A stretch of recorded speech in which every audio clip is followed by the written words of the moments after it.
नवरात्रि के 5वें दिन स्कंद माता महारानी, जिनका ममता रूप है ध्याति ज्ञानी ज्ञानी।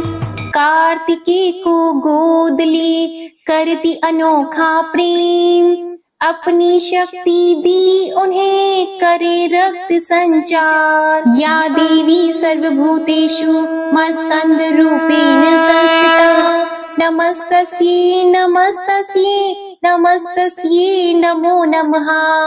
जय माता दी। ओम नमः शिवाय। प्रिय भक्त जनों, आज आश्विन मास के शुक्ल पक्ष की पंचमी तिथि है। आज का दिन सूर्य मंडल की अधिष्ठात्री स्कंद माता को समर्पित है। आज के दिन प्रसन्न चित्त मन से स्कंद माता की कथा का श्रवण करने से साधक तथा श्रवणकर्ता को अलौकिक तेज की प्राप्ति होती है। मन की अशांति, दुखों और असहनीय कष्टों से मुक्ति मिलती है। व्यक्ति जन्म मरण के चक्र से छूटकर मोक्ष को प्राप्त होता है। साथ ही यश, वैभव, पुत्र की प्राप्ति होती है। तो आज मैं आपको सुना रही हूँ स्कंद माता की बड़ी ही दुर्लभ और पौराणिक कथा। साथ ही हम श्री दुर्गा सप्तशती के 5वें और 6ठे अध्याय का भी पाठ करेंगे। इसका श्रवण करना अति अनिवार्य है। तो आप सभी भक्तजन इन कथाओं को बड़ी ही श्रद्धा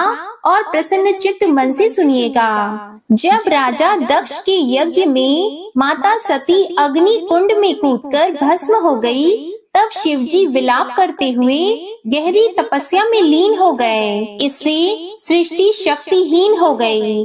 असुरों ने इस मौके का लाभ उठाया।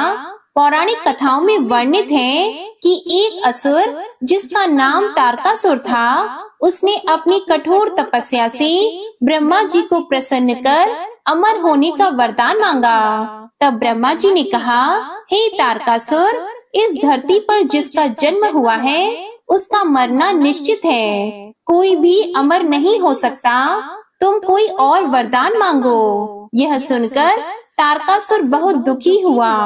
कुछ देर सोचने के बाद तारकासुर कुटिल मुस्कान के साथ कहने लगा, हे भगवान, मुझे यह वरदान दीजिए कि मेरी मृत्यु भगवान शिव के पुत्र के हाथों हो। ब्रह्मा जी ने कहा, तथास्तु, और अंतर ध्यान हो गए। तारकासुर ने यह सोच लिया था कि भगवान शिव तो माता सती के वियोग में अनादि काल तक तपस्या में लीन रहेंगे और माता सती का स्थान शंकर भगवान किसी और को नहीं देंगे। अतः वे तो अब विवाह करेंगे ही नहीं और उसकी मृत्यु जो शंकर भगवान के पुत्र के हाथों होनी है, बिना शिव जी के विवाह किए उनका जन्म लेना भी असंभव है। अब देखिए, एक प्रकार से तारकासुर स्वयं को अमर ही समझ बैठा था। वह बहुत ही शक्तिशाली और क्रूर हो गया था। यह वरदान मिलने के बाद उसने देवताओं पर अत्याचार करना प्रारंभ कर दिया। देवतागण बहुत ही परेशान हो गए और उन्होंने ब्रह्मा जी से मदद मांगी। ब्रह्मा जी ने कहा, तारकासुर का अंत शिव पुत्र ही कर सकते हैं। यह सुनकर इंद्र और समस्त देवतागण भगवान शिव के पास पहुँचे। इस सृष्टि को तारकासुर से मुक्ति दिलाने का निवेदन किया। शिव जी ने सभी देवताओं को इस समस्या से मुक्ति दिलाने का वचन दिया। तब भगवान शिव जी पार्वती जी के अपने प्रति अनुराग की परीक्षा लेते हैं और माता पार्वती की तपस्या से प्रसन्न होकर उनसे विवाह करते हैं। विवाह के बाद शिव पार्वती के पुत्र स्कंद, जिन्हें हम कार्तिकेय भी कहते हैं, उनका जन्म हुआ।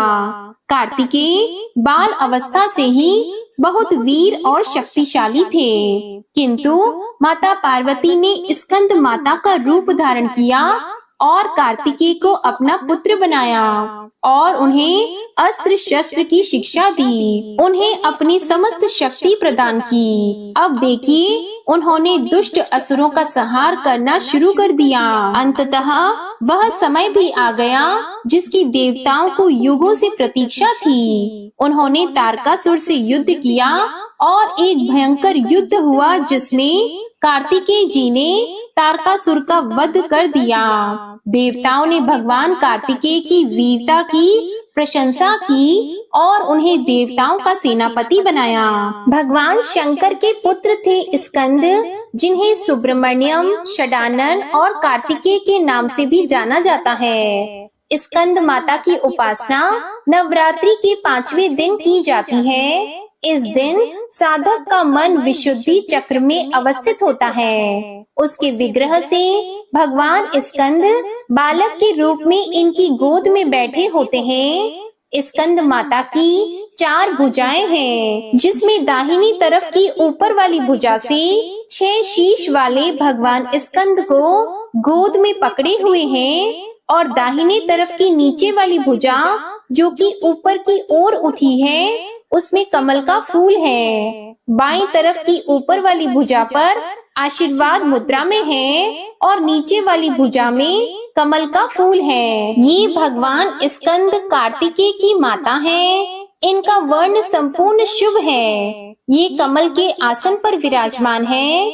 इनका वाहन सिंह है। इसी कारण इन्हें पद्मासना देवी भी कहा जाता है। स्कंद माता सूर्य मंडल की अधिष्ठात्री देवी हैं। इनका उपासक अलौकिक तेज और कांति से युक्त होता है। उनके पास एक अलौकिक प्रभा मंडल अदृश्य भाव से सदा बना रहता है, जो उनकी सदा रक्षा करता है। नवरात्रि पूजन के 5वें दिन का शास्त्रों में बहुत महत्व बताया गया है। इस चक्र में अवस्थित मन वाले साधक की समस्त ब्रह्म क्रियाओं तथा वित्त वृत्तियों से लोप हो जाता है। वह विशुद्ध चैतन्य रूप की ओर अग्रसर होता है। उसका मन समस्त लौकिक सांसारिक माया बंधनों से विमुक्त होकर पद्मासना माता स्कंद माता के स्वरूप में पूर्णतः विलीन होता है। इस समय साधक को पूर्ण सावधानी के साथ उपासना की ओर अग्रसर होना चाहिए। उसे अपना सारा ध्यान स्कंद माता के रूप में एकाग्र चित्त रखते हुए पूजा विधान आदि करना चाहिए। स्कंद माता की उपासना से भक्त की सभी इच्छाएं पूर्ण होती हैं और इस मृत्यु लोक में ही उसे परम शांति और सुख का अनुभव होता है। उसके लिए मोक्ष का द्वार स्वयं ही सुलभ हो जाता है। इनकी उपासना से बाल स्वरूप स्कंद भगवान की उपासना भी स्वतः ही हो जाती है। यह विशेषता केवल इन्हीं को प्राप्त है। स्कंद माता की उपासना करने से मन पवित्र होता है और मोक्ष का मार्ग सुलभ होता है। भव सागर के दुखों से मुक्ति पाने के लिए इनकी उपासना से अच्छा उपाय दूसरा कोई नहीं है। स्कंद माता की उपासना से भक्त को मन की शांति सुख का अनुभव होता है। वे अपने सभी दुखों और कष्टों से मुक्त हो जाते हैं। इनकी उपासना से भक्त को मोक्ष की प्राप्ति होती है। वे इस जन्म मरण के चक्र से मुक्त हो जाते हैं और परम आनंद को प्राप्त करते हैं। स्कंद माता की उपासना से भक्त की सभी मनोकामनाएं पूर्ण होती हैं। वे धन संपत्ति यश और वैभव प्राप्त करते हैं। प्रिय भक्तजनों, नवरात्रि के 5वें दिन स्कंद माता की कथा सुनने और पढ़ने से, स्कंद माता की उपासना से भक्तों की सभी प्रकार की मनोकामनाएं पूर्ण होती हैं। स्कंद माता का प्रार्थना मंत्र है: सिंहासन नित्यम पद्म आश्रित कत द्वया, शुभदास्तु सदा देवी स्कंद माता यशस्विनी। ओम देवी स्कंद माताए नमो नमः। एक बार प्रेम से बोलिए स्कंद माता की जय। जय हो माँ भवानी। ओम नमः शिवाय। हे माँ भवानी, अपने भक्तों का सभी दुख दूर करो। जय माता दी। प्रिय भक्त जनों, आइए अब सुनते हैं माता रानी की दूसरी कथा। एक राजा और एक रानी थी। बहुत दिनों तक उनके कोई संतान नहीं हुई। बहुत जप तप करने के बाद कई सालों बाद उनको एक संतान की प्राप्ति पुत्र रूप में हुई। अब राजा और रानी बहुत खुशी से अपना राजपाट संभालने लगे। कई दिनों तक ऐसा ही चलता रहा। देखते देखते उनका पुत्र 4-5 साल का हो गया। एक दिन की बात है, रानी दोपहर में बच्चे के साथ सो रही थी और बच्चे की नींद खुल जाती है। वह उठकर बाहर की ओर जाने लगा क्योंकि उसको बाहर जाने नहीं दिया जाता था। तो वह माँ को सोता हुआ देखकर उसके मन में बाहर जाकर अपनी उम्र के बच्चों के साथ खेलने की इच्छा हुई और वह छिपकर बाहर चला गया।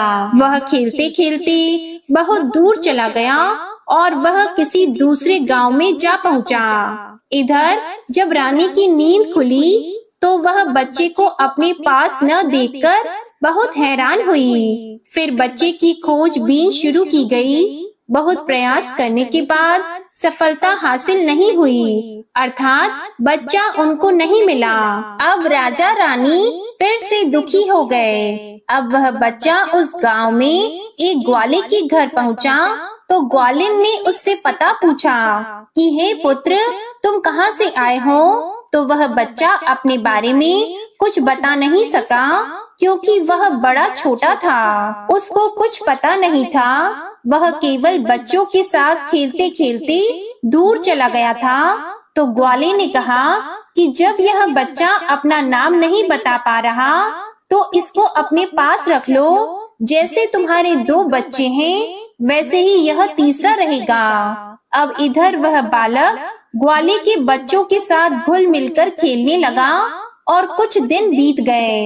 एक दिन ग्वाले की नजर उस बच्चे के हाथ पर पड़ी तो वह देखा कि उसके हाथ में किसी का नाम लिखा हुआ है। तो वह बच्चे से पूछा, पुत्र, यह किसका नाम है? तो उस बच्चे ने कहा, यह हमारे पिताजी का नाम लिखा है। तो ग्वाले ने कहा कि हम आपके पिताजी का नाम ढूंढते हुए घर पर चलेंगे। अब देखिए, इधर जब राजा शिकार पर निकल जाते हैं तो रानी रोज अपने बच्चे को इधर उधर ढूंढती है क्योंकि माँ का हृदय था। वह दिन भर तड़पती अपने बच्चे की याद में इधर उधर बाग बगीचे में देखती कि कहीं मेरे बच्चे का कोई संदेश आ जाए। रानी यही सोचती कि इतने दिन बाद एक संतान हुई थी तो मैंने लापरवाही में वह भी अपने हाथ से गवा दी। अब रानी एकदम निराश होकर एक गांव में पहुंची तो वहां उसने देखा कि कुछ औरतें मिलकर देवी माता की पूजा कर रही हैं। तो रानी भी वहां जाकर बैठकर पूरी पूजा देखती है और पूजा के दौरान माता रानी की कथा को बहुत मन लगाकर सुनती है। पूजा समाप्त हो जाने के बाद सारी सुहागिनें रानी को प्रसाद देती हैं। तब रानी ने पूछा, बहन, आप किसकी पूजा कर रही हैं? हमको भी बताइए। तब सभी सुहागिनों ने कहा कि हम माँ भवानी, माता दुर्गा की पूजा कर रही हैं। माता बहुत ही दयालु हैं। ये अपने भक्तों के संकट को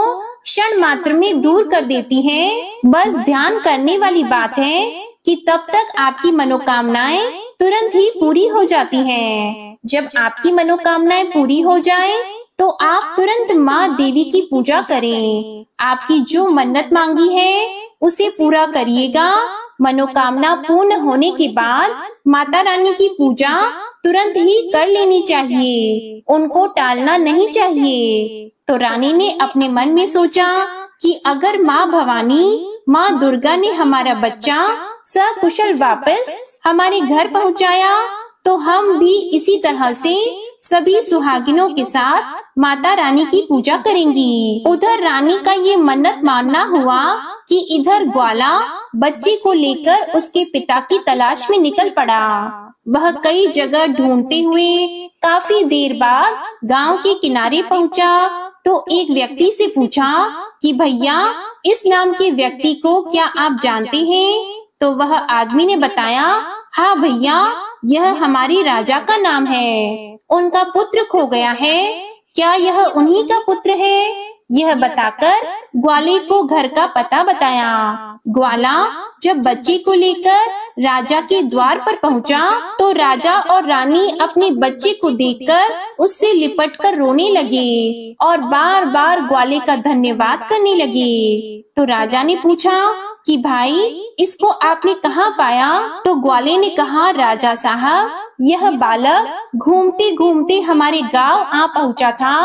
तब हमने इससे इसका पता पूछा तो बालक कुछ न बता सका। एक दिन खेलते खेलते जब मेरी नजर इसके हाथ पर गई तो उसका नाम लिखा हुआ था और उसी नाम के सहारे हमने इसको आप तक पहुंचाया है। प्रिय भक्तजनों, रानी की खुशी की सीमा न थी। रानी ने राजा से कहा कि ग्वाले को खूब धन दौलत देकर विदा कीजिए, लेकिन ग्वाले ने कुछ नहीं लिया और कहा, जितनी खुशी आपको है अपने पुत्र को पाकर, उतनी ही खुशी मुझे भी है कि मैंने आपकी धरोहर को आप तक पहुंचाया है। अंत में राजा ने ग्वाले को धन देकर विदा किया।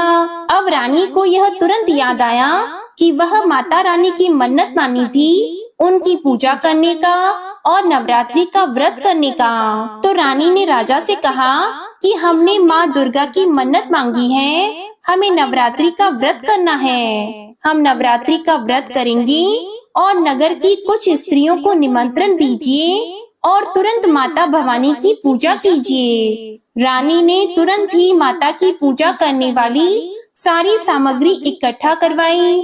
माता रानी की पूजा की सारी व्यवस्था की गई। सभी सुहागिनों ने मिलकर माता रानी की विधिवत पूजा की और माँ भवानी दुर्गा माता का गीत गाया। जिन सुहागिनों को माता रानी की कथा आती थी, उन्होंने माता रानी की कथा सुनाई और फिर अंत में सभी सुहागिनों ने मिलकर माता रानी की आरती की। उनसे प्रार्थना की कि हे माँ, जिस तरह आपने हमारे संकट को दूर किया, ऐसे ही जो आपको याद करेगा, आप उनके भी संकट को दूर करना। हे माता, आपका स्वभाव बड़ा ही दयालु है, बड़ा ही सहज है, बड़ी ही कृपालु है। जय माता रानी। हे माँ भवानी, जिस प्रकार आपने रानी के बच्चे को वापस किया, उसकी गोद भरी, उसके जीवन में खुशियाँ लौटाई, उसी प्रकार सभी माताओं की गोद को हरा भरा रखना, सभी के घर में सुख समृद्धि लाना। जय माँ दुर्गा।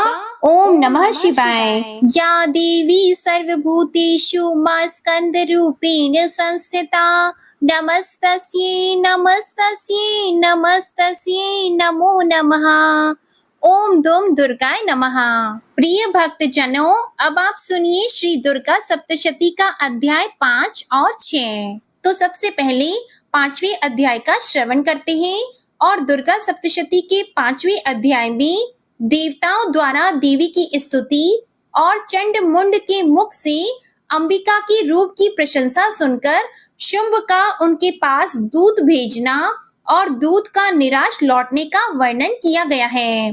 तो पाठ सुनने से पहले माँ दुर्गा का अपने मन में ध्यान कीजिए। ओम नमः चंडिकाय, इस मंत्र का उच्चारण कीजिए और पूरे भक्ति भाव से इस कथा का श्रवण करते हैं। ऋषि कहते हैं, पूर्व काल में शुंभ और निशुंभ नामक असुरों ने अपने बल के घमंड में आकर शचीपति इंद्र के हाथ से तीनों लोकों का राज्य और यज्ञ भाग छीन लिए। वे ही दोनों सूर्य, चंद्रमा, कुबेर, यम और वरुण के अधिकार का भी उपयोग करने लगे। वायु और अग्नि का कार्य भी वे ही करने लगे। उन दोनों ने सब देवताओं को अपमानित, राज्य भ्रष्ट, पराजित तथा अधिकारहीन करके स्वर्ग से निकाल दिया।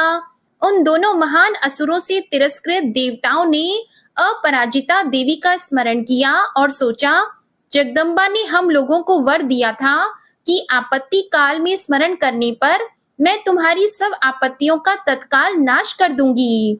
यह विचार कर देवता गिरिराज हिमालय पर गए और वहां भगवती विष्णु माया की स्तुति करने लगे। देवता बोले, देवी को नमस्कार है, महादेवी शिवा को सर्वदा नमस्कार है, प्रकृति एवं भद्रा को प्रणाम है। हम लोग नियम पूर्वक जगदम्बा को नमस्कार करते हैं, रौद्रा को नमस्कार है, नित्या, गौरी एवं धात्री को बारंबार नमस्कार है, ज्योत्सनामयी, चंद्र रूपिणी एवं सुख स्वरूपा देवी को सतत प्रणाम है, शरणागतों का कल्याण करने वाली वृद्धि एवं सिद्धि रूपा देवी को हम बारंबार नमस्कार करते हैं।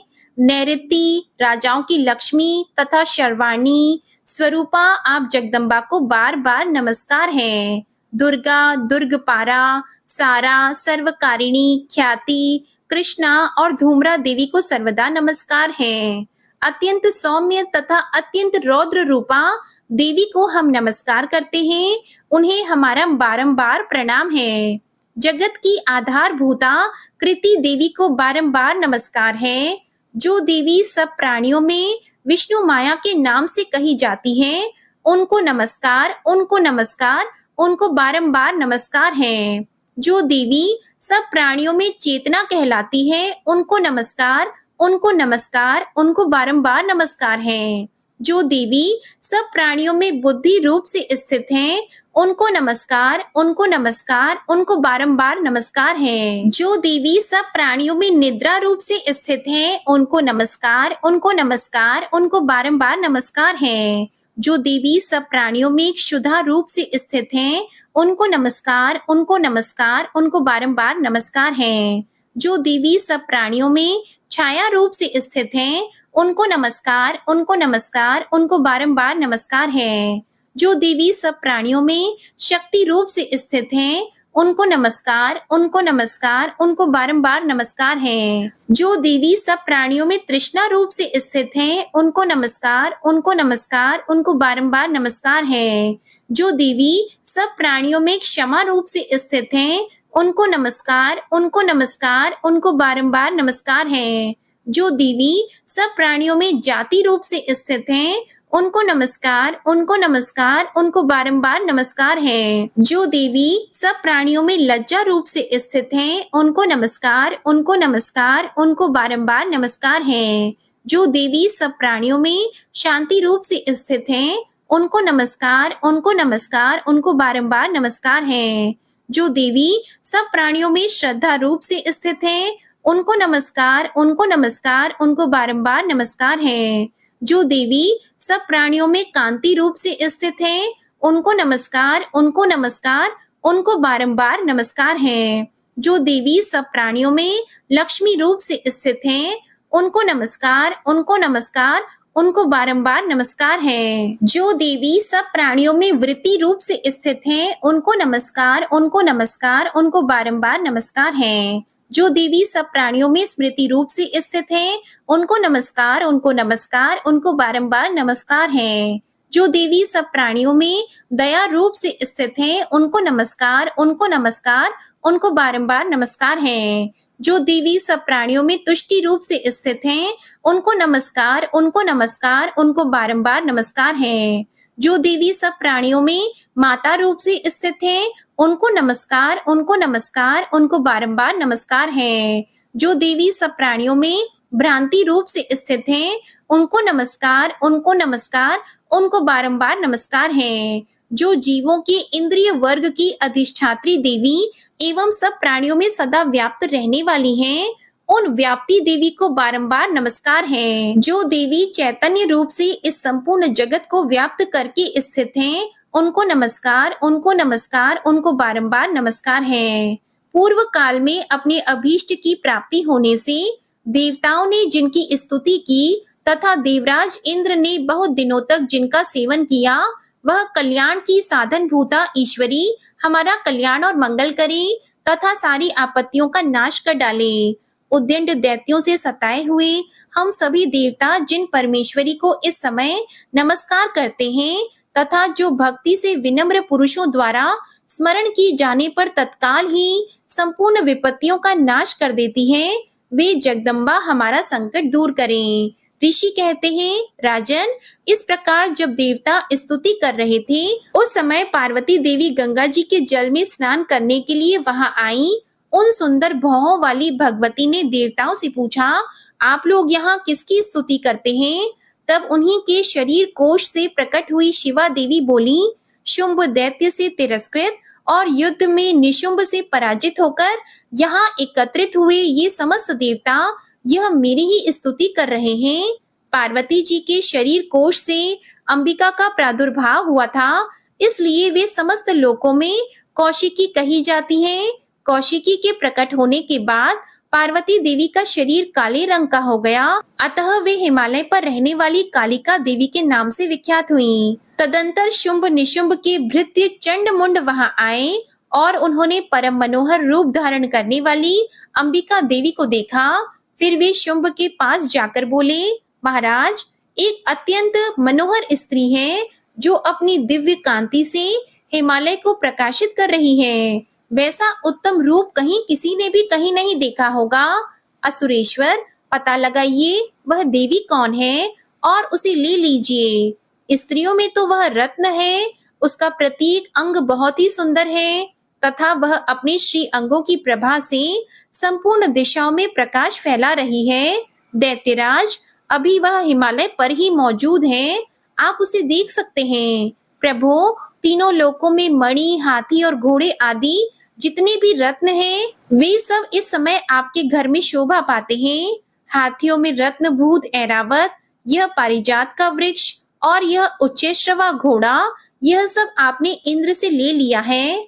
हंसों से जुता हुआ यह विमान भी आपके आंगन में शोभा पाता है। यह रत्नभूत अद्भुत विमान जो पहले ब्रह्मा जी के पास था, अब आपके यहाँ लाया गया है। यह महापद्मा नामक निधि आप कुबेर से छीन लाए हैं। समुद्र ने भी आपको किंजलकिनी नाम की माला भेंट की है जो केसरों से सुशोभित है और जिसके कमल कभी कुम्हलाते नहीं हैं। सुवर्ण की वर्षा करने वाला वरुण का छत्र भी आपके घर में शोभा पाता है तथा यह श्रेष्ठ रथ जो पहले प्रजापति के अधिकार में था, अब आपके पास मौजूद है। दैत्येश्वर, मृत्यु की उत्क्रांतिदा नाम वाली शक्ति भी आपने छीन ली है तथा वरुण का पाश और समुद्र में होने वाले सब प्रकार के रत्न आपके भाई निशुंभ के अधिकार में हैं। अग्नि ने भी स्वतः शुद्ध किए हुए 2 वस्त्र आपकी सेवा में समर्पित किए हैं। दैत्यराज, इस प्रकार सभी रत्न आपने एकत्रित कर लिए, फिर जो ये स्त्रियों में रत्न रूप कल्याणमय देवी है, इसे आप क्यों नहीं अपने अधिकार में कर लेते। ऋषि कहते हैं, चंड मुंड का यह वचन सुनकर शुंभ ने महादैत्य सुग्रीव को दूत बनाकर देवी के पास भेजा और कहा, तुम मेरी आज्ञा से उसके सामने ये बातें कहना और ऐसा उपाय करना जिससे प्रसन्न होकर वह शीघ्र ही यहाँ आ जाए। वह दूत पर्वत के अत्यंत रमणीय प्रदेश में जहाँ देवी मौजूद थी गया और मधुर वाणी में कोमल वचन बोला। दूत बोला, देवी, दैत्यराज शुंभ इस समय तीनों लोकों के परमेश्वर हैं। मैं उन्हीं का भेजा हुआ दूत हूँ और यहाँ तुम्हारे ही पास आया हूँ। उनकी आज्ञा सदा सब देवता एक स्वर से मानते हैं, कोई उनका उल्लंघन नहीं कर सकता। वे संपूर्ण देवताओं को परास्त कर चुके हैं। उन्होंने तुम्हारे लिए जो संदेश दिया है उसे सुनो। संपूर्ण त्रिलोकी मेरे अधिकार में है, देवता भी मेरी आज्ञा के अधीन चलते हैं। संपूर्ण यज्ञों के भागों को मैं ही अलग अलग भोगता हूँ। तीनों लोकों में जितने श्रेष्ठ रत्न हैं, वे सब मेरे अधिकार में हैं। देवराज इंद्र का वाहन ऐरावत जो हाथियों में रत्न के समान है, मैंने छीन लिया है। क्षीर सागर का मंथन करने से जो अश्व रत्न उच्चैश्रवा प्रकट हुआ था, उसे देवताओं ने मेरे पैरों पर पड़कर समर्पित किया है। हे सुंदरी, उनके सिवा और भी जितने रत्नभूत पदार्थ देवताओं, गंधर्वों और नागों के पास थे, वे सब मेरे ही पास आ गए हैं। देवी, हम लोग तुम्हें संसार की स्त्रियों में रत्न मानते हैं, अतः तुम हमारे पास आ जाओ, क्योंकि रत्नों का उपभोग करने वाले हम ही हैं। चंचल कटाक्षों वाली सुंदरी, तुम मेरी या मेरे भाई महापराक्रमी निशुंभ की सेवा में आ जाओ, क्योंकि तुम रत्न स्वरूपा हो। मेरा वरण करने से तुम्हें तुलना रहित महान ऐश्वर्य की प्राप्ति होगी। अपनी बुद्धि से यह विचार कर तुम मेरी पत्नी बन जाओ। ऋषि कहते हैं, दूत के ऐसा कहने पर कल्याणमयी भगवती दुर्गा देवी जो इस जगत को धारण करती हैं, मन ही मन गंभीर भाव से मुस्कुराई और इस प्रकार बोली। देवी ने कहा, दूत, तुमने सत्य कहा है, इसमें तनिक भी झूठ नहीं है। शुंभ तीनों लोगों का स्वामी है और निशुंभ भी उसी के समान पराक्रमी है, किंतु इस विषय में मैंने जो प्रतिज्ञा कर ली है उसे मिथ्या कैसे करूं। मैंने अपनी अल्प बुद्धि के कारण पहले से जो प्रतिज्ञा कर रखी है उसे सुनो। जो मुझे संग्राम में जीत लेगा, जो मेरे अभिमान को चूर्ण कर देगा तथा संसार में जो मेरे समान बलवान होगा, वही मेरा स्वामी होगा। इसलिए शुंभ तथा महादैत्य निशुंभ स्वयं ही यहाँ पधारे और मुझे जीतकर शीघ्र ही मेरा पानी ग्रहण कर ले, इसमें विलंब की क्या आवश्यकता है। दूत बोला, देवी तुम घमंड में भरी हो, मेरे सामने ऐसी बातें न करो। तीनों लोकों में कौन ऐसा पुरुष है जो शुंभ निशुंभ के सामने खड़ा हो सके। देवी, अन्य दैत्यों के सामने भी सारे देवता युद्ध में नहीं ठहर सकते, फिर तुम अकेली स्त्री होकर कैसे ठहर सकती हो। जिन शुंभ आदि दैत्यों के सामने इंद्र आदि सब देवता भी युद्ध में खड़े नहीं हुए, उनके सामने तुम स्त्री होकर कैसे जाओगी। इसलिए तुम मेरे ही कहने से शुंभ निशुंभ के पास चली चलो, ऐसा करने से तुम्हारे गौरव की रक्षा होगी, अन्यथा जब वे केश पकड़कर घसीटेंगे तब तुम्हें अपनी प्रतिष्ठा खोकर जाना पड़ेगा। देवी ने कहा, तुम्हारा कहना ठीक है, शुंभ बलवान है और निशुंभ भी बड़े पराक्रमी हैं, किंतु क्या करूं, मैंने पहले बिना सोचे समझे प्रतिज्ञा कर ली है, अतः अब तुम जाओ, मैंने तुमसे जो कुछ कहा है वह सब दैत्य राज से आदर पूर्वक कहना, फिर वे जो उचित जान पड़े करें। इस प्रकार श्री मार्कंडेय पुराण में सावर्णिक मनवंतर की कथा के अंतर्गत देवी महात्म्य में देवी दूत संवाद नामक 5वां अध्याय पूरा हुआ। अब आप सुनेंगे दुर्गा सप्तशती का 6ठा अध्याय। 6ठे अध्याय में धूम्र लोचन वध का वर्णन किया गया है। ऋषि कहते हैं, देवी का यह कथन सुनकर दूत को बड़ा अमर्ष हुआ और उसने दैत्यराज के पास जाकर सब समाचार विस्तार पूर्वक कह सुनाया। दूत के उस वचन को सुनकर दैत्यराज कुपित हो उठा और दैत्य सेनापति धूम्रलोचन से बोला, धूम्रलोचन, तुम शीघ्र अपनी सेना साथ लेकर जाओ और उस दुष्टा के केश पकड़कर घसीटते हुए उसे बलपूर्वक यहाँ ले आओ। उसकी रक्षा करने के लिए यदि कोई दूसरा खड़ा हो तो वह देवता, यक्ष अथवा गंधर्व ही क्यों न हो, उसे अवश्य ही मार डालना। ऋषि कहते हैं, शुंभ के इस प्रकार आज्ञा देने पर वह धूम्रलोचन दैत्य 60,000 असुरों की सेना को साथ लेकर वहां से तुरंत चल दिया। वहां पहुंचकर उसने हिमालय पर रहने वाली देवी को देखा और ललकार कर कहा, अरे तू शुंभ निशुंभ के पास चल, यदि इस समय प्रसन्नता पूर्वक मेरे स्वामी के समीप नहीं चलेगी तो मैं बलपूर्वक झोंटा पकड़कर घसीटते हुए तुझे ले चलूंगा। देवी बोली, तुम्हें दैत्यों की राजा ने भेजा है, तुम स्वयं भी बलवान हो और तुम्हारे साथ विशाल सेना भी है, ऐसी दशा में यदि मुझे बलपूर्वक ले चलोगे तो मैं तुम्हारा क्या कर सकती हूँ। ऋषि कहते हैं, देवी के ऐसा कहने पर असुर धूम्रलोचन उनकी ओर दौड़ा, तब अंबिका ने हूँ शब्द के उच्चारण मात्र से उसे भस्म कर दिया।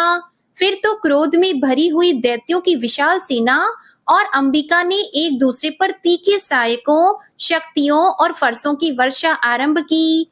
इतने में ही देवी का वाहन सिंह क्रोध में भरकर भयंकर गर्जना करके गर्दन के बालों को हिलाता हुआ असुरों की सेना में कूद पड़ा। उसने कुछ दैत्यों को पंजों की मार से, कितनों को अपने जबड़ों से और कितने ही महादैत्यों को पटककर ओठ की दाढ़ों से घायल करके मार डाला। उस सिंह ने अपने नखों से कितनों के पेट फाड़ डाले और थप्पड़ मारकर कितनों के सिर धड़ से अलग कर दिए, कितनों की भुजाएं और मस्तक काट डाले और अपनी गर्दन के बाल हिलाते हुए उसने दूसरे दैत्यों के पेट फाड़कर उनका रक्त चूस लिया। अत्यंत क्रोध में भरे हुए देवी के वाहन उस महाबली सिंह ने क्षण भर में ही असुरों की सारी सेना का संहार कर डाला। शुंभ ने जब सुना कि देवी ने धूम्रलोचन असुर को मार डाला और उसके सिंह ने सारी सेना का सफाया कर डाला, तब उस दैत्यराज को बड़ा क्रोध हुआ। उसका होठ कांपने लगा। उसने चंड और मुंड नामक 2 महादैत्यों को आज्ञा दी, हे चंड और हे मुंड, तुम लोग बहुत बड़ी सेना लेकर वहां जाओ, उस देवी के झोंटे पकड़कर अथवा उसे बांधकर शीघ्र यहाँ ले आओ। यदि इस प्रकार उसको लाने में संदेह हो तो युद्ध में सब प्रकार के अस्त्र शस्त्रों तथा समस्त आसुरी सेना का प्रयोग करके उसकी हत्या कर डालना। उस दुष्टा की हत्या होने तथा सिंह के भी मारे जाने पर उस अंबिका को बांधकर साथ लेकर शीघ्र ही लौट आना। इस प्रकार श्री मार्कंडेय पुराण में सावर्णिक मनवंतर की कथा के अंतर्गत देवी महात्म्य में धूम्रलोचन वध नामक छठा अध्याय पूरा हुआ। ओम नमः चंडिकाय। प्रिय भक्त जनों, आइए अब श्रवण करते हैं माँ स्कंद माता की आरती। ओम जय माँ स्कंद माता, मैया जय स्कंद माता, परम सुखदाई मैया तुमसे सुख आता। ओम जय स्कंद माता, शक्ति स्वरूपा माता मोक्ष भक्त पावे, द्वार तिहारे आवे खाली नहीं जावे। ओम जय स्कंद माता, चार भुजाधारी माँ हस्त कमल सोहे, स्कंद संग में विराजे छवि अति मन मोहे। ओम जय स्कंद माता, पंचम नवरात्रि में ध्यान भक्त धरे, मन वांछित फल पावे कष्ट माँ दूर करे। ओम जय स्कंद माता, रूप निराला है माँ का जन गुण गान करे, कर दो कृपा है मैया तुम्हारे द्वार खड़े। ओम जय स्कंद माता, विपदा हरती हो मैया जो मन से ध्यान करे, साधक नित हर्षाए जय जय माँ की करे। ओम जय स्कंद माता, शिव योगी की शक्ति तुमको ही जग जाने, कार्तिके करे वंदन मैया ये जग माने। ओम जय स्कंद माता, तुम्हारी कृपा से धर्म हर पल ही जीते, तुम्हारी इच्छा से हम सब भक्ति रस पीते। ओम जय स्कंद माता, स्कंद माता की आरती जो मन से गाए, भव बंधन से छूटे नित सुख वो पाए। ओम जय स्कंद माता, ओम जय स्कंद माता, मैया जय स्कंद माता, परम सुखदाई मैया तुमसे है सुख आता। ओम जय स्कंद माता। प्रेम से बोलिए स्कंद माता मैया की जय। क्षमा याचना। हे परमेश्वरी, मेरे द्वारा रात दिन सहस्त्रों अपराध होते रहते हैं। अपनी भक्त समझकर मेरे उन अपराधों को आप कृपा पूर्वक क्षमा करो। हे परमेश्वरी, मैं आह्वान करना नहीं जानती, विसर्जन करना नहीं जानती तथा पूजन करने का ढंग भी नहीं जानती। मुझे क्षमा करो। हे देवी, हे सुरेश्वरी, मैंने जो मंत्रहीन, क्रियाहीन और भक्तिहीन पूजन किया है वह सब आपकी कृपा से पूर्ण हो। सैकड़ों अपराध करके भी जो आपकी शरण में जय जगदम्बे कहकर पुकारता है उसे वह गति प्राप्त होती है जो ब्रह्म आदि देवताओं के लिए भी सुलभ नहीं है। हे जगदम्बिके, मैं अपराधी हूँ किंतु आपकी शरण में आई हूँ। इस समय दया की पात्र हूँ।